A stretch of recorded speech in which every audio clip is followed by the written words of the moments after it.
नमस्कार, मैं हूं आपके साथ निशिता यादव। आप देख रहे हैं इंडिया क्राइम 24। आइए रुक करते हैं खबरों की ओर।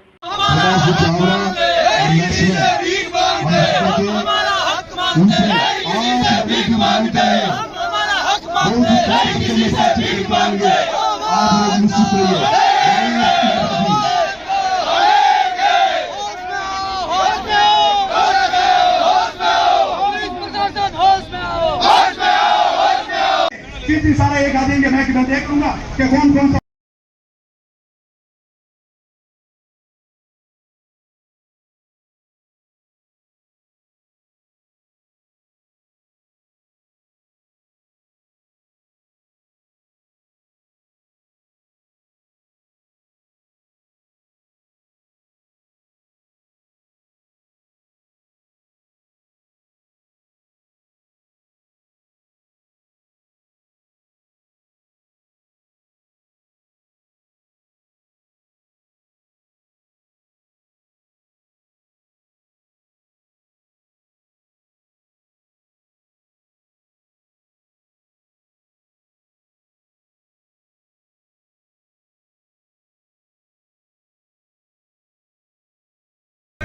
बोलिए पिपाजी महाराज की जय हो।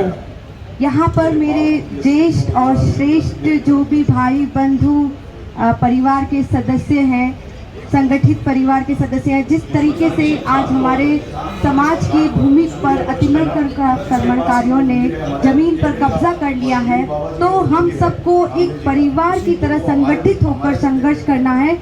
जैसे कि हम अपने परिवार में कभी कोई काम होता है, चाहे धार्मिक काम हो, चाहे सांस्कृतिक काम हो, शादी ब्याह हो, कुछ भी हो, तो हम सब एक होकर वहाँ पर उसको काम को पूरा करते हैं। तो वैसे ही यही हमारे समाज का काम है। हमारी जमीन को उन्होंने कब्जा कर लिया है, पुलिस प्रशासन ध्यान नहीं दे रहा है। जैसे कि नरेश जी ने बताया कि हम लोगों ने शांतिपूर्वक वार्ता के लिए उनको पत्र भी लिखा और सब कुछ किया। अगर ये काम नहीं होता है तो हम लोगों को धरना देना पड़ा।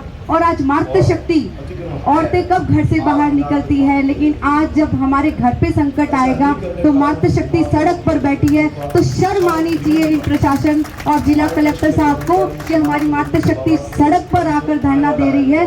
तो मुझे लगता है उनको शाम का भी इंतजार नहीं करना चाहिए, अभी और इसी वक्त प्रशासन को हमारी जमीन को वहां से अतिक्रमणकारियों से मुक्त करवाना चाहिए। जैसे राम की समय की बात है, भगवान श्री राम के समय हम मर्यादा में रहते थे, उसके बाद युग आया कृष्ण भगवान का, जिन्होंने कहा था साम दाम दंड भेद। जिस तरह से भी अपने सम्मान की रक्षा करनी हो तो हमें उस समय सभी चीजों को एक तरफ रखकर अपने धर्म की रक्षा करनी चाहिए। ये भगवान का कार्य है। रामदेव जी महाराज जैसे कि अभी चल रहा है, तो हमें उसी तरह अपने घर से निकलकर धरना देना है, चाहे भूख हड़ताल पर बैठे।